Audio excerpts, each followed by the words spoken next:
What did we learn from day 2 of the major, starting with NRG versus Complexity? NRG started this one so well, and Hex specifically had a great game here. I was a little concerned about him, but he was so good in this one. Ends up acing the pistol here from Boiler with some beautiful shots throughout this one. And NRG were just so confident early in this one. You see here Nitro just pushing this banana smoke, really making Complexity panic and making it a pretty easy start, in all honesty, for this NRG side. And I do think with this being a regional matchup, maybe it devolved a little into just super aggressive fights and brawls at times. Here in this one, George got that pick into second mid, and I don't know what Sexy's doing, but he goes down as well. And yet again, it's just easy opening fights for NRG, a walk push through the smoke. This is pure NA Counter-Strike. Eventually, Complexity started getting a bit of a handle on the game. Here in this one, they take banana control nicely. As a nade kill in the mix, an awkward team kill from Nitro, and then just nice flash timing here for Sexy, but they were pretty far down by this point. And this round ended up being a pretty important one. Bro, who was having a quiet game, gets a big 2k on banana.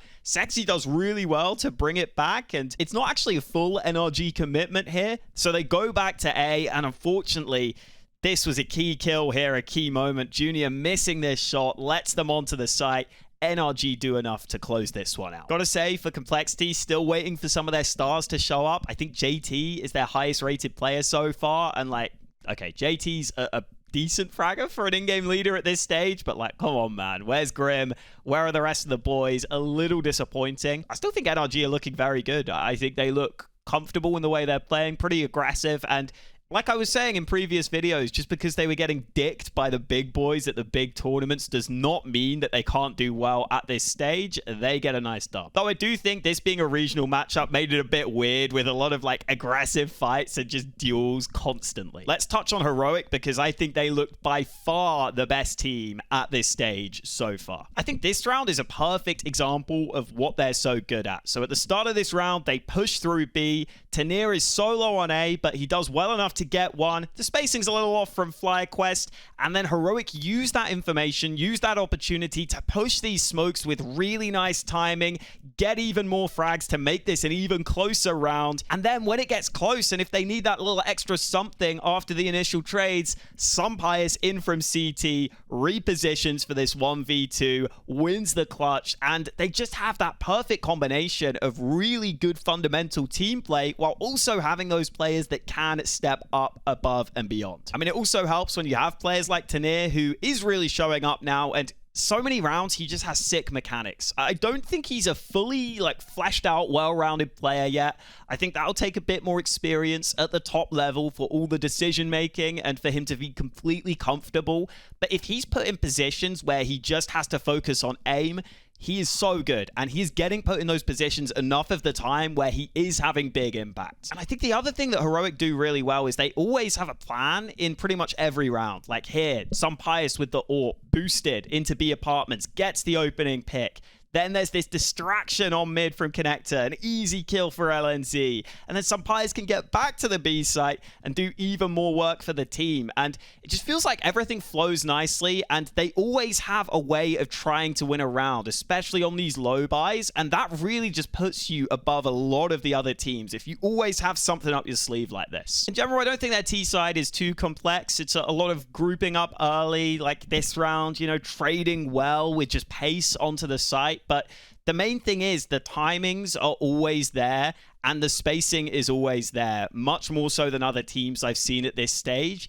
And they do have a few rounds where they pull out a trick, or they pull out something, they pull out some nice distraction that will actually win them the round. And honestly, I'm not seeing too many other teams able to do that at this stage. Now, I will say, a player like LNZ, for example, he is going to be someone who, in those anchor spots as an in-game leader, sometimes you can see he's getting like targeted a little bit. And I do think they do a good job at playing around that. Like on Mirage here, they would have Tanir on B short, always pretty close by to kind of babysit him because they know he's going to be in trouble. But I do think sometimes he's not quite delaying long enough. He's struggling a little in those anchor positions.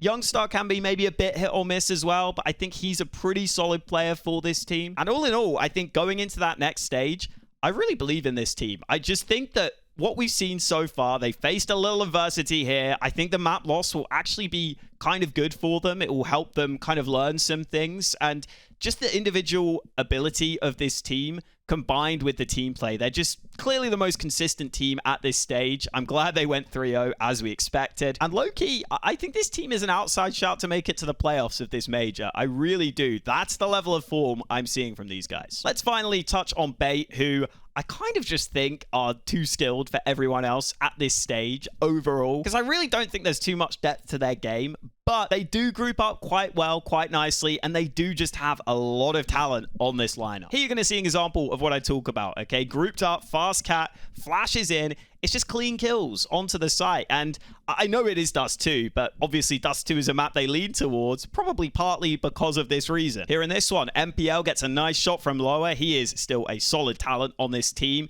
And then Sonic, oh my god, whipping this on the flank. This is a yikes. This is not a good moment. But I do think Bait can still struggle a bit when they're spread out. Like, you see as this round plays out, you've had this 5-on-3 advantage. It ends up turning into a 4-on-3. And then this B-split timing is just very awkward and uncomfortable. Like, not everyone is really ready to react off of this. That allows Fozy to actually rotate over to B, and there's no utility to deny him, so he gets it into a 2-on-2. And, like, eventually, they are able to close out this round. But, yeah, it's one of those where I think against that higher level of competition, these are the sorts of rounds they would get punished for. Again, they are good when they're grouped up. They are good at playing aggressive. But here's another CT example. It's like pushing mid like this against this weak buy. Is it necessary? Not really. You get traded, you lose a gun, NPL then gets caught on short, but they do okay in the mid round. They clear long. They still have 2 players on A. Headtrick just does a nice job. He is just so solid, so reliable for this team.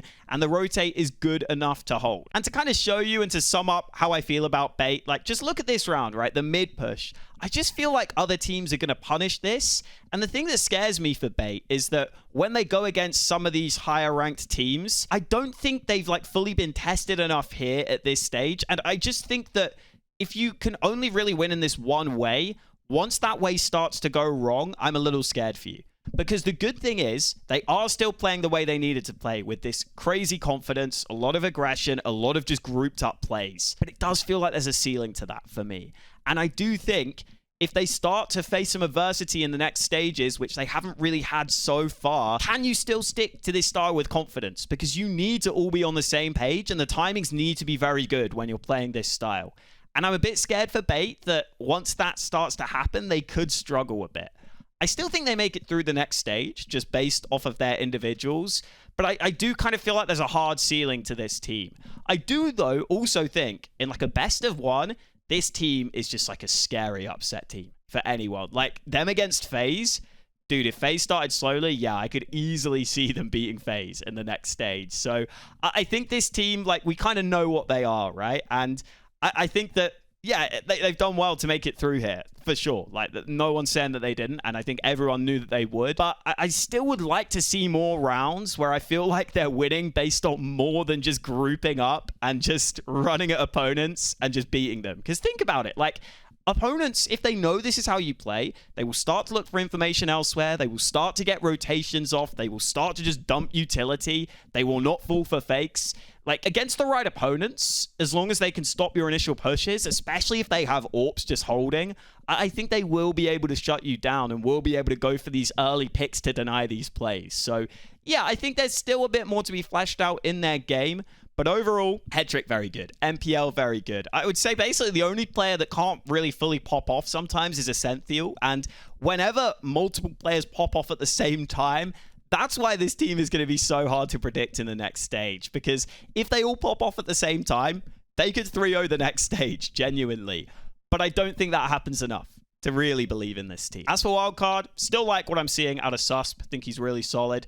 Still think that Fozy is a little overrated, to be honest. I think he's like fine as an AWPer, but I just don't think this team has really the upper level of firepower. And it's been the case for a while, right? And you look here, I think Sonic's probably meant to be your best rifler.